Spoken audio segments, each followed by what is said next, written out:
Now, finally, this half hour, celebrations are taking place around the world to mark the start of the lunar year, leading the festivities through the streets of Lima's Chinatown. Well, let's go live now to Hong Kong and astrologist Letao Wang. Letao, thank you for joining us on BBC News. So we have people watching all over the world right now. What can you tell us about the Year of the Dragon? Why is it so special? Good morning, and thank you very much for having me today. I have to say, I'm really looking forward to 2024 as an astrologist, and there are several reasons. First, if we add all the digits together, right, 2 plus 0 plus 2 plus 4, numerologically speaking, this is a year that carries the numerological vibration of number 8. And 8 is very much about the practical and grounded essence of life. For example, the key phrase for 2024 is I accumulate. And this is a number associated with growth, abundance, prosperity, acquisition, power, and also control. And in fact, many of us in the spiritual community would call this number the divine fortune.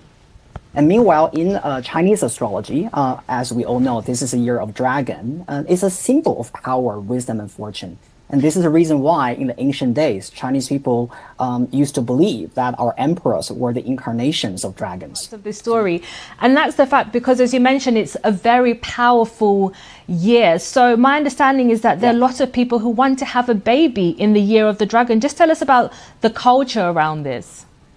Right. So actually, for Chinese people, right, I mean, there are also a lot of superstitions around it. I have to say the Year of Dragon is the year most favored in Chinese culture. As what I mentioned earlier, dragon is a symbol of power, strength, and good fortune, right? So Chinese families usually consider a child born in the Year of Dragon especially auspicious. And, people who are born in the Year of Dragon, they are considered wise and charismatic as well, just like, how we see a successful emperor.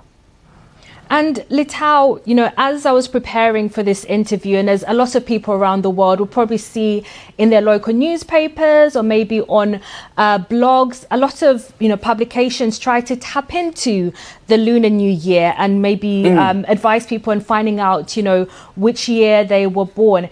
Do you think it's something that people maybe who are not Chinese or who are not celebrating the Lunar New Year can actually tap into and try to read the future for themselves this year?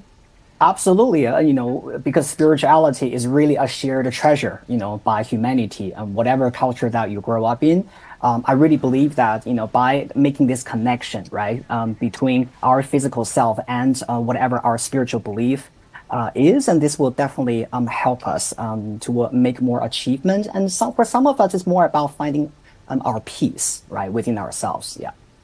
And I know it's going to be, days of celebrations for people who are marking the lunar year. So how are you going to be celebrating, Letao? Oh, I'm going to have a, dinner gathering with my families, and haven't seen them for a long time, actually, because, due to travel and work. And so, I have to say I'm really looking forward to it. Thank you very much. That's the astrologist Letao Wang joining us from Hong Kong. So that wasn't the final story of this half hour. So now we're on to one of the world's biggest sporting events.